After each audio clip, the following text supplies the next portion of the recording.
So yeah, here's a taxidermy bird stuck on some wheels. Fembot is her actual name. She can look around, just like a real bird, and even pretend to forage. All to help researchers understand the intricacies of this insanity.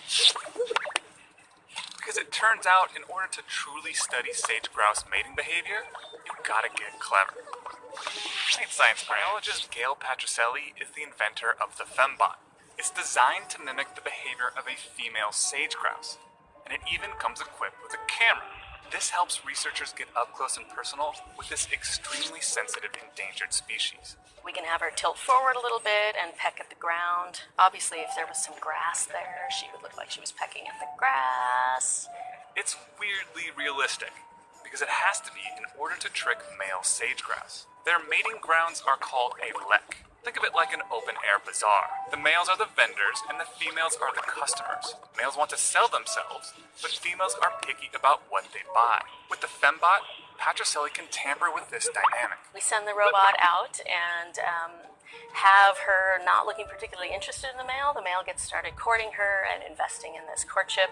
And then we have what's called an outside option in economics, where we have another hen heading out, and the male now decides whether to continue investing in that first courtship effort or shifting gears and focusing, trying to convince that second female to mate. This is what the robot looks like without its bird shell. The shape is a fiberglass mold of a body from an online taxidermy store. It's kind of got a crazy escaped rotisserie chicken with some sort of something S&M going on in there. Look when it's halfway built, but this is all elastic. This is nylons. I actually used a pair of Spanx that I ripped apart, and so I can attach some of the feathers directly onto this and make it move naturally. The biggest challenge? Trying to get a dead bird to move naturally. The head is attached separately and rotates around. This whole front part here moves up and down separately from the rest of the body. That gives it more flexibility to realistically recreate sage-grouse behavior. And voila! A dead female sage-grouse is immortalized as the Fembot. I don't know how they feel about being immortalized that way, but yes, they come back to life and have a whole nother career.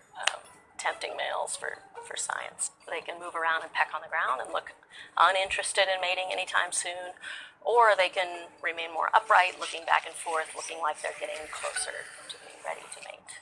And so we've been able to see how males respond to those two different behaviors.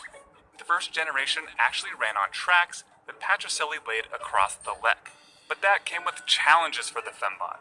If two males got into a fight and kicked dirt over the train tracks, then she could end up getting stranded out there. These off-roading machines were the solution. These two robots are Salt and Peppa. We were planning on making a music video to Let's Talk About Sex. We just haven't done it yet.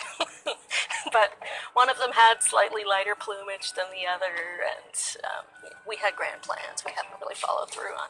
But steering around a taxidermy robot isn't just about decoding sage-grouse mating behavior. The better these researchers can understand birds, the better they can protect them.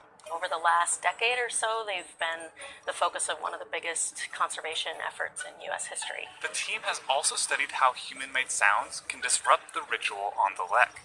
We've used that information to work with land managers to try to come up with better rules to manage noise. So yes, the Fembot is hilarious, but it's also a powerful tool for research